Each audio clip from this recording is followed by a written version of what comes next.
Buenas tardes. Bueno, como nos presentó ya la doctora, mi nombre es Martín, es René. Nosotros trabajamos en el Hospital Nacional de Clínicas. Bueno, con experiencia, digamos, en diálisis de varios años. La idea, digamos, de hoy es hablar un poquito de acceso vascular, pero también es como descontracturar un poco la clase, tratar digamos, los conocimientos que yo pueda compartirlos con ustedes. A medida que vayamos avanzando, ustedes vayan preguntándonos, si tienen alguna duda, si algo no lo entienden bien, si quieren que repitamos algo, pregúntanos sin miedo. La idea, digamos, es la clase hacerla entre los dos, como para hacerla un poquito más dinámica. Los que tienen conocimiento de diálisis por allá por el fondo, si quieren hacer sus aportes de experiencia o lo que ustedes sepan, bienvenido sea. Somos todos colegas y la idea es también intercambiar un poco de conocimientos e incorporarles conocimientos nuevos a los enfermeros, digamos, que no tienen tanta experiencia en diálisis. Bueno, digamos, para comenzar a hablar de acceso vascular y ordenarnos por ahí un poquito, la gran pregunta es ¿qué es un acceso vascular? En principio, digamos, si la elección del paciente es hemodiálisis, tenemos que saber, digamos, que la finalidad, digamos, de la hemodiálisis es la eliminación de desechos granulados, como ustedes ya seguramente lo sabrán, y la eliminación del exceso de líquido. Esos son como dos principios por ahí fundamentales de la hemodiálisis. Para tener un acceso vascular o para definir un acceso vascular, nosotros necesitamos crear una conexión con la sangre del paciente, con la sangre de sus vasos sanguíneos, y que esa conexión o esa sangre, digamos, del paciente la podamos hacer extracorpórea. Es decir, que podamos sacar la sangre del paciente y de esa manera el paciente se pueda dializar.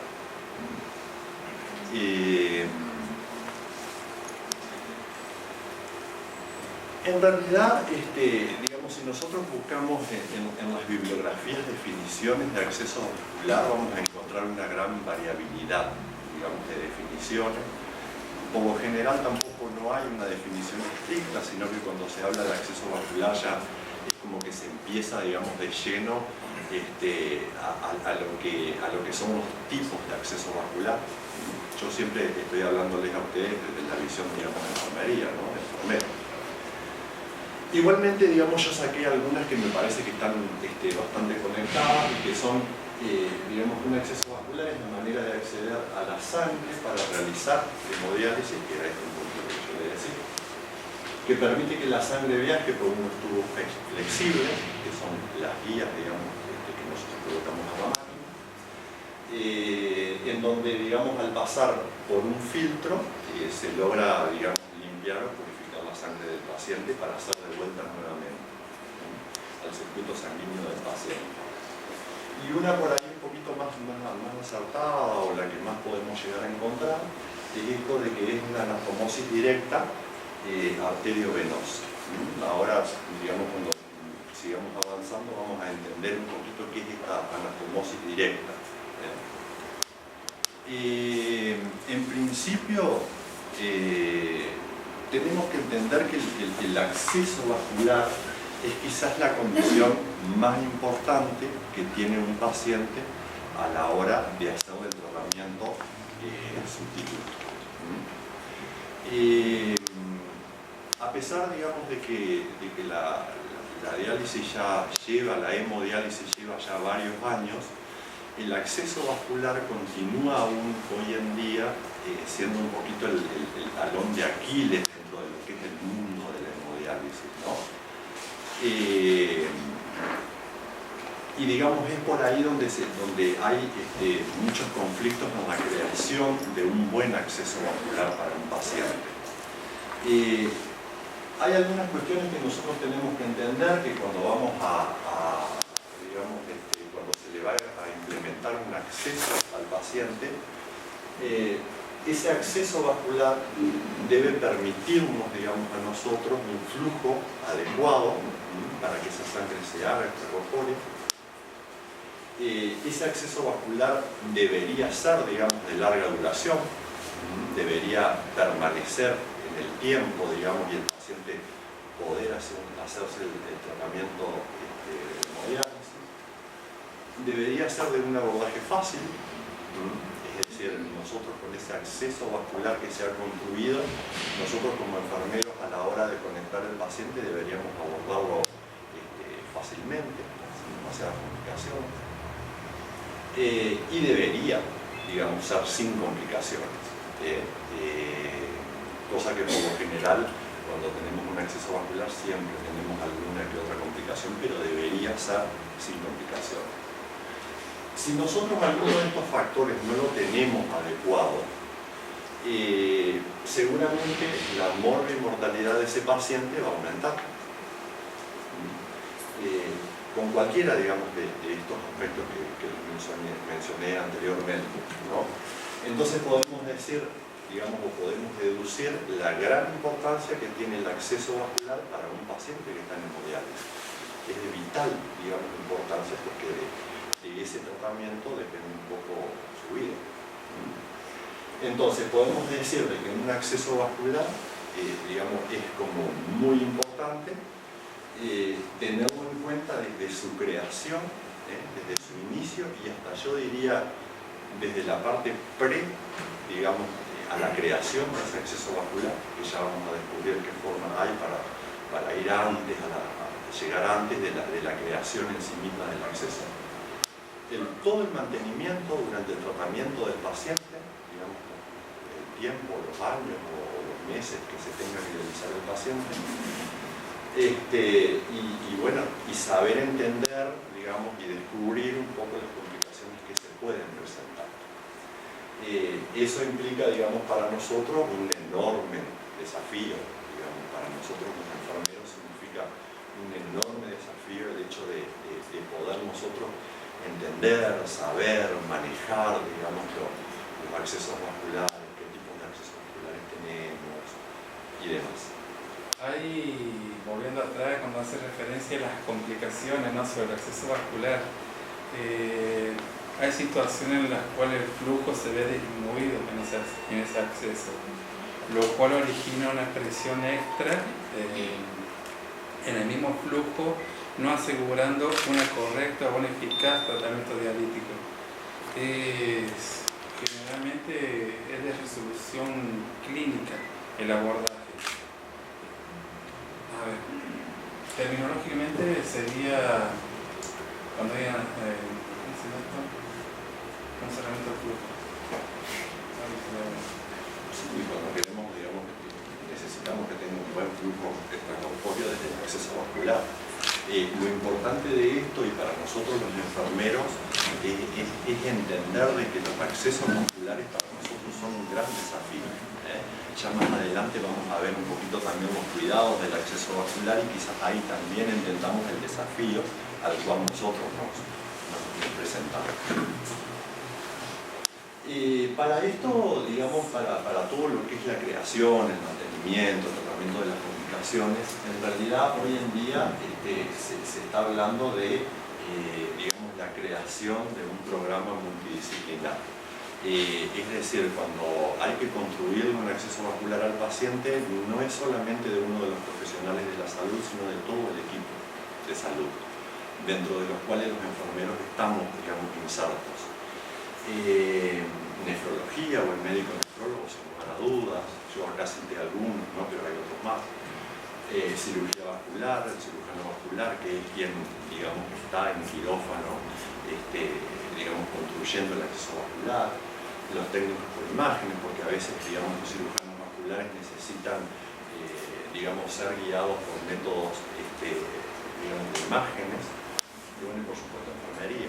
De todos estos equipos, digamos, de todo este personal de salud, incluyendo psicólogos, nutricionistas, etc., lo ideal para comenzar o para crear un buen programa multidisciplinar deberíamos tener de todo el equipo de salud, digamos, uno que realmente coordine, digamos, la entrada de ese paciente cuando hay que construir un acceso vascular. ¿Por qué? Digamos, yo puse acá porque, digamos, los programas educativos para el paciente, digamos, deben generarse desde la etapa previa, digamos, a la construcción. Y digo educativos porque, digamos, ahí es quizás el momento en donde nosotros tenemos que hacerle entender al paciente algunas cuestiones previas a su elección, ¿no es cierto? Si es elección de hemodiálisis, si es elección de diálisis peritoneal, si es una elección trasplante, es decir, todos esos conocimientos previos nosotros debemos hacérselo saber al paciente. Y si su elección es hemodiálisis, empezar a contarle esto del significado, digamos, del acceso vascular. Por eso es importante el último ítem que viene, consultoría de enfermería nefrológica. Esto está sustentado justamente en un programa educativo. El abordaje a la persona en una situación de crisis donde se va a instaurar un tratamiento. Ese abordaje se lo hace en forma preventiva desde el punto de vista hacia la adherencia del mismo. Vos le transferís conocimiento, qué es diálisis, cómo cuidarse, cuáles son a posterior sus cuidados durante el tratamiento. Esa persona va a llegar con una seguridad a su tratamiento en cuanto a la participación activa de sus propios cuidados. Y eso favorece el tratamiento no solo intradialítico, sino posterior, a rescatar o maximizar, sería la palabra, su situación de salud. Y ahí marcamos nosotros el consultorio de enfermería nefrológica porque quizás es uno de los espacios, digamos, que los enfermeros deberíamos ocupar, porque los enfermeros estamos, digamos, capacitados para brindar cuidados, eso ya ustedes lo saben, y pocas veces, digamos, en pocos lugares, ya sea centros de diálisis o aislados o centros de diálisis que se en alguna institución hospitalaria, es decir, donde hay diálisis, debería haber también un consultorio de enfermería nefrológica, sobre todo para que el paciente, digamos, tenga esa punta de ovillo como para comenzar bien su tratamiento, poder planificar bien su tratamiento a futuro. Eso ténganlo en cuenta, piénsenlo, vean si ustedes mismos, digamos, en sus lugares de trabajo pueden armar algún programa, digamos, en donde hacer una especie de consultorio, trabajar conjuntamente con el médico y con los demás, digamos, integrantes del equipo de salud, ¿no? Porque, digamos, todos estamos inmersos en pro, digamos, al paciente. En este caso sería en pro de una buena construcción de un acceso vascular. Entonces eso tengámoslo como presente. Entonces el acceso vascular es, digamos, absolutamente crítico, digamos, para lograr el bienestar y la sobrevida, digamos, del paciente. Eso hay que entenderlo, digamos, porque es el principio de lo que nosotros después podemos entender como construcción propiamente dicha de un acceso. Desde el inicio, como decíamos recién, con una planificación adecuada. El manejo del acceso vascular es fundamental para lograr la salud y la calidad de vida del paciente. De esa construcción del acceso vascular va a depender la calidad futura, digamos, de vida, de sobrevida, disminuir la comorbilidad, como les decía anteriormente. Y para eso nosotros necesitamos hacerle, digamos, darle al paciente mucha información y mucha información sobre todo prediálisis. Tipos de acceso vascular. Si ustedes se ponen a leer bibliografía y más o menos, digamos, le va a hacer esta separación fístulas arteriovenosas nativas, que ya vamos a explicar un poquito qué significa, arteriovenosas protésicas o prótesis, que se dicen comúnmente, y los catéteres venosos centrales. Dentro de los catéteres venosos centrales tenemos los tunelizados y no tunelizados, los catéteres que son transitorios o que son permanentes. Hay una diferencia, digamos, entre uno y otro, si bien los cuidados son bastante parecidos, pero bueno, digamos, hay como diferencia. Para entender, digamos, esto de los accesos vasculares, digamos, acá nosotros pusimos esta filmina como para acá muestra el brazo, pero sí los enfermeros debemos saber, digamos, anatómicamente, digamos, esto de las venas y las arterias, los lugares por donde pasan, cómo se llaman cada una. Es importante saberlo a eso porque después cuando el vascular construye un acceso vascular, nosotros tener una idea, digamos, anatómica. Y está en relación con el acabado de la fístula. Imagínense una situación de conexión, pura y exclusivamente. Vos accidentás haciendo un acceso a una rama vascular a través de una fístula. ¿Qué es lo importante? Como dice él, el tema de saber exactamente cuál es el recorrido, cuál es el posicionamiento, porque así, de esa manera, el abordaje en la punción va a ser de máxima eficacia. No es lo mismo canalizar a ciegas que canalizar sabiendo dónde lo hacer.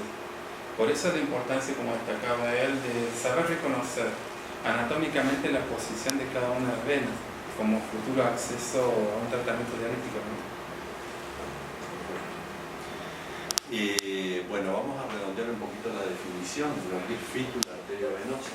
Una fístula arteriovenosa es una anastomosis subcutánea, es una anastomosis en una unión subcutánea, que es debajo de la piel, de una arteria y de una vena nativa adyacente. Es decir, nativa adyacente significa que está ahí muy cerca, digamos, de la arteria. Que lo que permite, digamos, un flujo directo de la arteria hacia la vena. Si bien nosotros a la hora de canalizar siempre vamos a canalizar sangre venosa, digamos, hay una unión entre la arteria y la vena. Lo que siempre vamos a canalizar es sangre venosa, es vena, pero es una vena arterializada. Ese primer tramo de la anastomosis adquiere las veces, digamos, de la anatomía arterial. Por eso nosotros vamos a poder hacer en ese lapso de desarrollo múltiples funciones. Entonces, es importante entender lo que es una fístula arteriovenosa. ¿Sí? Una prótesis arteriovenosa es una comunicación entre una arteria y una vena que está cubierta por un tubo de material protésico. También es una unión con una fístula, pero en este caso no es con una vena y una arteria propia del paciente esa unión, sino que se le agrega, digamos, un material protésico.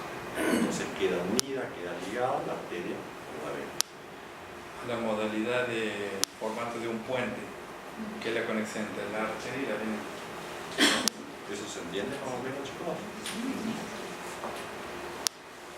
Bueno, acá nosotros pusimos esta es una fístula, digamos, de un paciente, que la pusimos porque está muy desarrollada, en el lapso, digamos, de la fístula, donde se pueden hacer, digamos, funciones en diferentes sitios. Después ya más adelante vamos a ver los cuidados. Y allá, digamos, es una foto vascular trabajando, uniendo, digamos, la arteria con la vena. Como para que ustedes tengan una idea, digamos, de la construcción en quirófano, ¿no? De esa unión de una arteria con una vena, una anastomosis, una unión. Y una prótesis, digamos, hoy en día hay una gran variación, digamos, de materiales protésicos, como para hacer, digamos, una diferencia y comenzar a que ustedes lo comiencen, digamos, a entender. La más común es la del PTP, hay una palabra medio larga, medio difícil, que es politetrafluoroetileno. Hay otro tipo de prótesis que es de función, digamos, inmediata, que la podemos funcionar o utilizar, digamos, antes, lo que por lo menos podemos funcionar antes, que es también de PTF con elastómeros, y después hay, bueno, gran variación de prótesis biosintéticas, pero sobre todo a ustedes les tiene que quedar que dentro de las prótesis, digamos, hay una gran variación en cuanto al material, digamos, que se puede llegar a utilizar. Ahí tenemos, digamos, una prótesis, digamos, que se nota, digamos, perfectamente, y allá, digamos, una foto, digamos, en quirófano, donde se corta parte de la arteria, se la une con parte de la vena y en el medio tenemos ese material protésico. En ese material protésico es donde en las prótesis los enfermeros vamos a poner las agujas, vamos a canalizar. ¿Por qué se elige una u otra? En realidad depende de muchos factores. Generalmente, digamos, siempre la predilección es una fístula, pero a veces, digamos, se programa para quirófano una fístula y el paciente termina saliendo con una prótesis. Eso, digamos, es una cuestión, digamos, del cirujano vascular, y tiene mucho que ver, digamos, con la patología que tiene el paciente, cómo tiene, digamos, su caudal venoso y arterial, si es un paciente diabético, si es un paciente que tiene múltiples emociones. Es decir, hay un montón de cuestiones por las cuales no se elige una fístula, se elige una construcción de una prótesis. Bueno, tanto fístula como prótesis, las construcciones son, digamos, en quirófano, con normas totalmente asépticas. Por supuesto, digamos, es una cirugía, digamos, ambulatoria, el paciente viene, el médico le indica estudios previos, digamos, generalmente algunos estudios para alzarse, y se hace, digamos, en forma ambulatoria y bajo anestesia local. Fístulas versus prótesis, y bueno, en realidad lo ideal es que el paciente comience sus sesiones de diálisis con la construcción de una fístula. Las fístulas en realidad tienen mucho menos incidencia de infecciones. La deducción lógica que podemos hacer, que digamos no tiene un material protésico, un material extraño, si bien es biocompatible, digamos, termina siendo igualmente extraño. Estenosis o hiperplasia venosa, digamos, los porcentajes son mucho menores a las fístulas que a las prótesis. La superficie de canalización, generalmente la superficie de canalización es mucho más larga, mucho más extensa a las fístulas que a las prótesis. Y acá el tiempo de maduración, bueno, hay que esperar más tiempo para que madure una fístula que una prótesis. Una prótesis se le puede canalizar, digamos, con mucho menor tiempo. Esos son, digamos, como algunas de los grandes debates de construcción fístula, construcción prótesis, digamos, dentro de las comunicaciones y demás, tenemos algunas de esas. Acceso vascular adecuado de un paciente es sinónimo de vida. Digamos, si nosotros tenemos un buen acceso vascular, es esto que yo le decía, vamos a disminuir la mortalidad del paciente. Entonces vamos a tener mejor calidad de vida, el paciente va a poder hacer, digamos, una vida totalmente normal. Si no tenemos un acceso vascular adecuado o no tenemos acceso vascular, ese paciente, digamos, está en riesgo de morir. De ahí, digamos, es lo que yo le decía anteriormente, que el acceso vascular es el talón de Aquiles, digamos, de la hemodiálisis.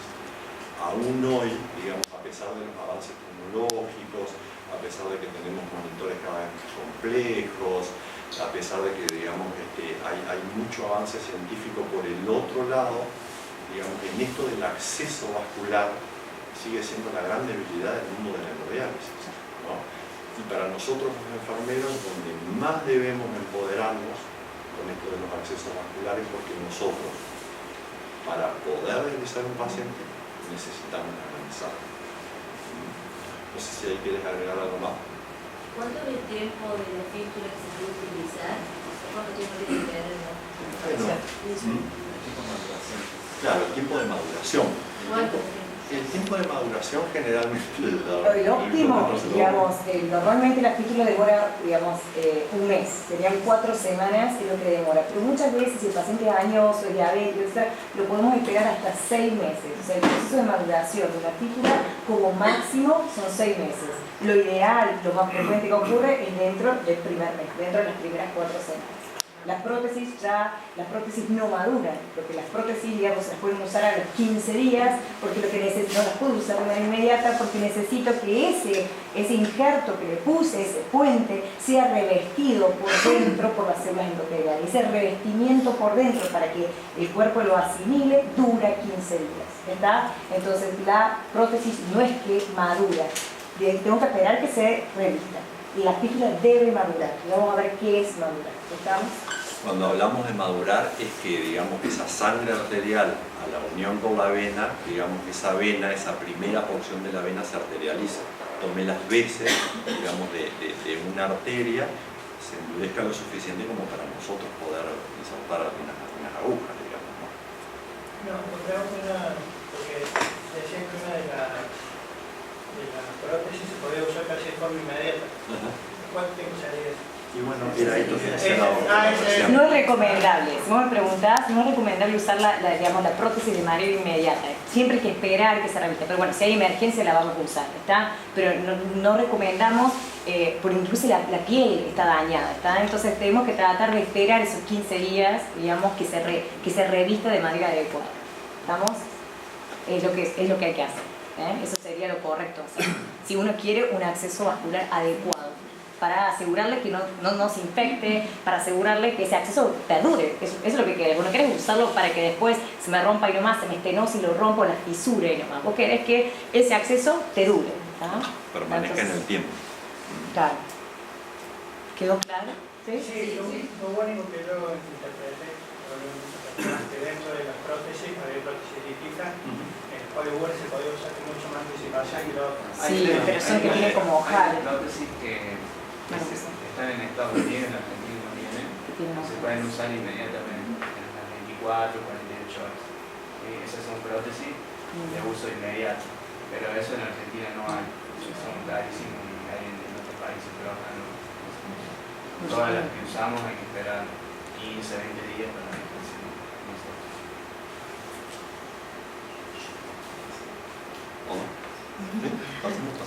Pero si fuese de urgencia y no tuviera esas fístulas, se hace ahí vamos. Entonces ya, digamos, hablamos algo, digamos, de fístula, algo de prótesis. El otro tipo de acceso vascular, como dijimos en una de las primeras anteriores, era los catéteres venosos centrales.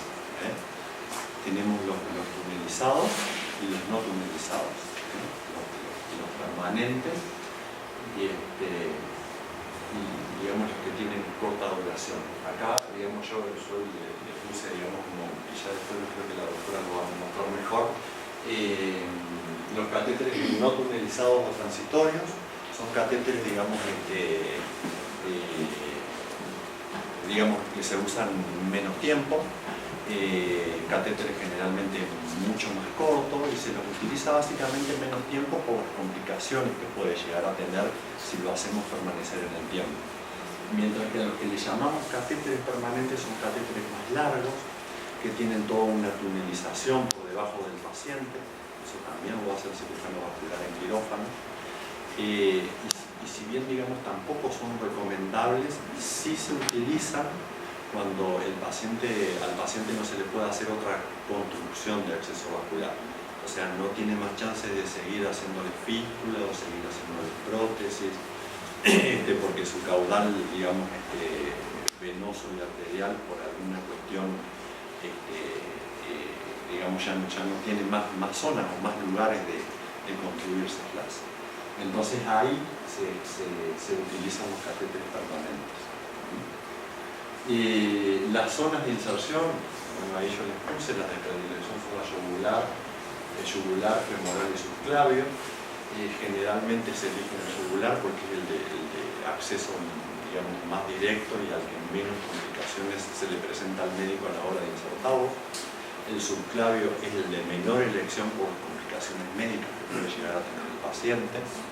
Y el femoral, bueno, también se usa si no se puede, digamos, usar un yugular, pero, digamos, los femorales son más propensos a infecciones por la zona húmeda, ¿no? Donde están insertos. Sí, un poquito que ahí pusimos ahí un par de filminas. digamos, un transitorio, yugular, los dos, y un permanente, donde ahí se puede ver, digamos, claramente la tonalización, porque es una paciente delgada, digamos, ¿no? Entonces ahí se le puede ver, digamos, el recorrido, digamos, por debajo de la piel se hace un bolsillo. Eso hace, digamos, de que tenga menos posibilidad de que el paciente se infecte, mientras que el transitorio, digamos, en un catéter más corto va directamente, digamos, a la yugular, a la vena.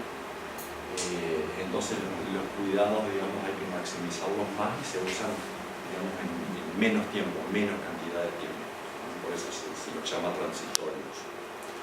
Bueno, el material de los catéteres de uno y otro también hay mucha variación, digamos, de los catéteres. Por general ahora los catéteres vienen cada vez más flexibles, más anatómicos, digamos, para el paciente, pero bueno, en cuestión de costos hay mucha variación de la construcción en sí. Sí, hay algo que quiero acotar. Ustedes van a ver en la mayoría de los casos de acceso con catéteres transitorios localizados sobre el lado derecho, generalmente. ¿Se han preguntado alguna vez por qué puede ser eso? Tiene que ver con la construcción anatómica. La yugular derecha, en cuanto a su recorrido, es de más fácil accesibilidad y el recorrido no es tan tortuoso, a diferencia de cuando es catéter yugular izquierdo. La tortuosidad aumenta, por lo tanto la complicación a posterior se acorta en el tiempo. Por eso la mayoría de las veces la ven sobre el lado derecho. Es por una accesibilidad más fácil y en función del tiempo a realizar es un acceso eficaz y eficiente, sin las complicaciones.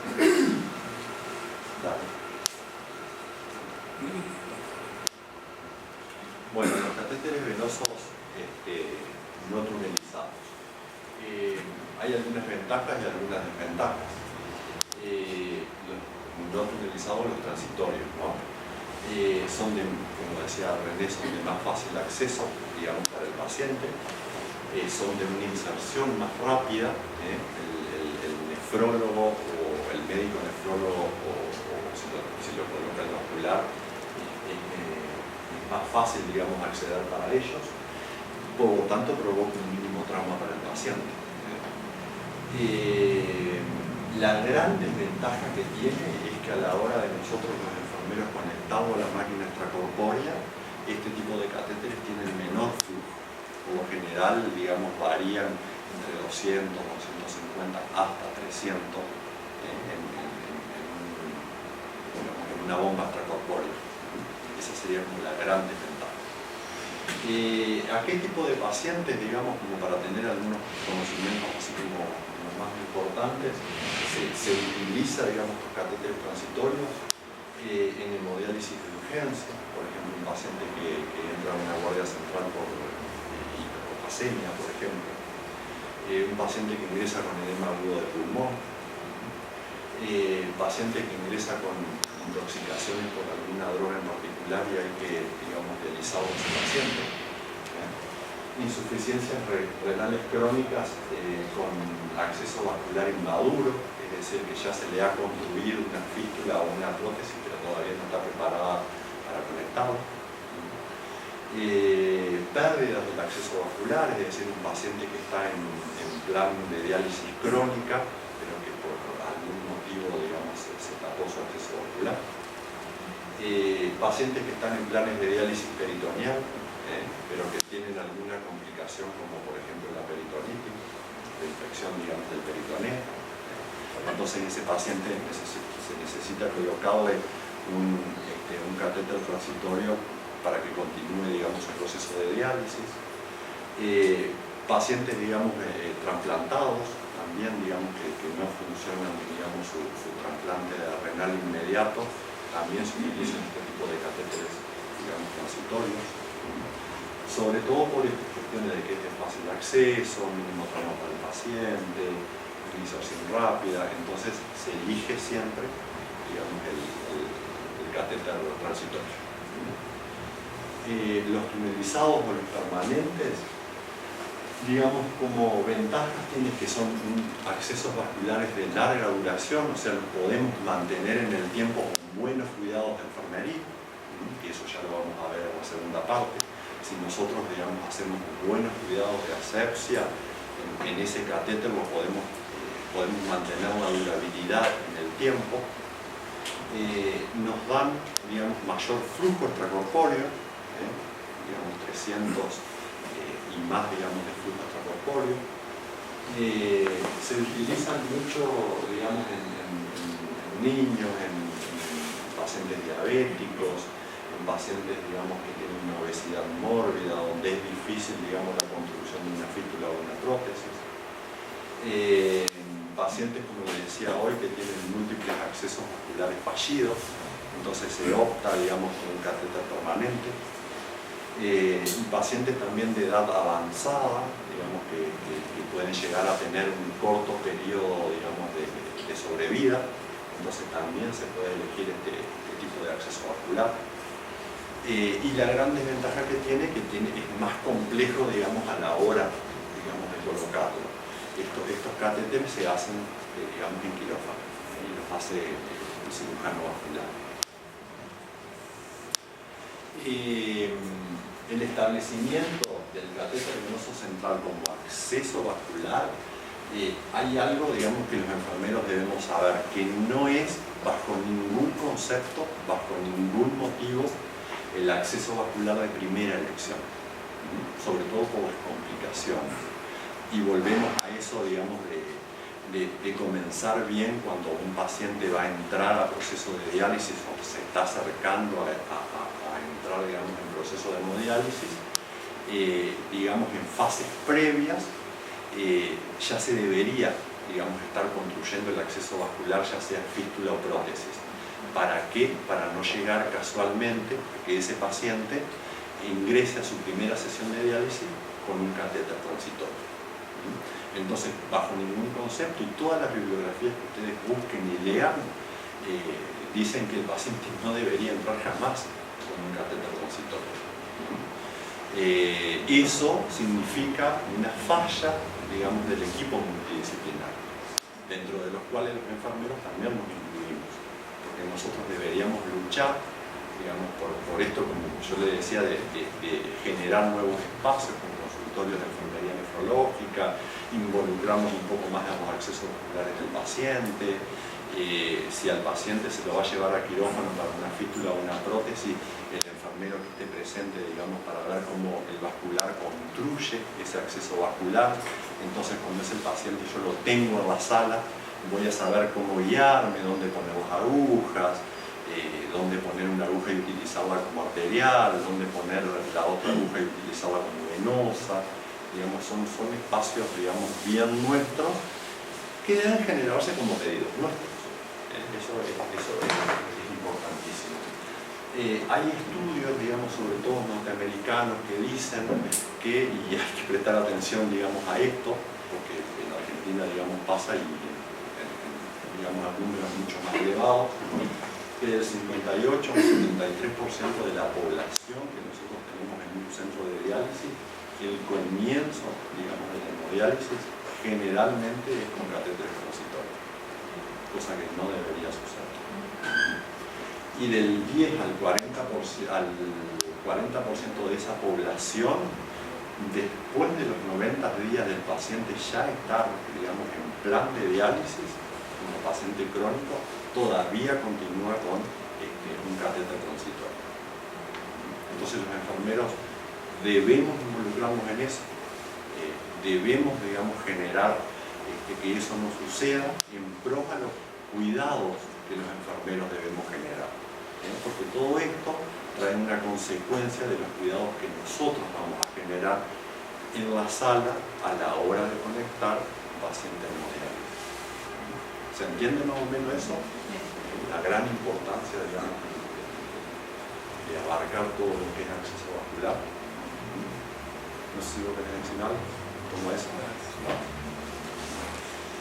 Esto significa, como para redondear, que el acceso vascular, digamos, es un reto al conocimiento de los profesionales de enfermería. Que todos y cada uno de ustedes, si ustedes están trabajando o van a trabajar en centros de diálisis, el acceso vascular significa un reto para cada uno de ustedes y ustedes lo deben tomar como tal.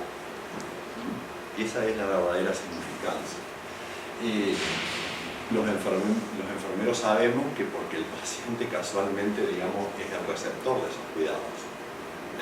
Entonces es un reto para nosotros. Para eso tenemos armas que, bueno, ya las hemos hablado, y un poco de poner en marcha ciertas estrategias que los enfermeros podemos llevar adelante, y siempre, digamos, como para brindar cuidados, un cuidado y un manejo seguro. Hoy en día se está hablando mucho de seguridad de paciente, y la seguridad de paciente involucra a nosotros los enfermeros desde el punto de vista de generar, digamos, cuidados al paciente. Brindar cuidados seguros. Y bueno, por supuesto, esos cuidados debemos tenerlos, digamos, sustentados en bases teóricas y metodológicas, de dar mucha bibliografía, digamos, de acá, de Argentina, de afuera. No van a encontrar mucho, pero hay de enfermeros, digamos, de Argentina tampoco van a encontrar mucho, pero, digamos, algo hay, y bueno, si no, todo lo que podemos llegar a tomar un poco de los países que son parecidos a nosotros, digamos, en Argentina.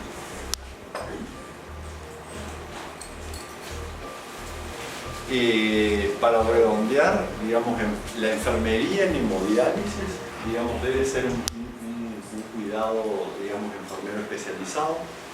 Creo que por eso están ustedes hoy acá, digamos, como para aprender, digamos, acerca de este proceso, digamos, y este mundo de la hemodiálisis. Un cuidado enfermero especializado. Lean mucho, indaguen mucho, sean inquietos, digamos, en eso. Y siempre un cuidado basado en evidencia. Cuando ustedes tengan una duda, vayan a donde hay, digamos, evidencia científica. Está bien que hoy en día la evidencia científica va, digamos, como abarcando cada vez más y se va mutando cada vez más, pero nuestros cuidados deben ser siempre basados en evidencia. Así que bueno, indaguen. Bueno, no sé si quieren hacer preguntas.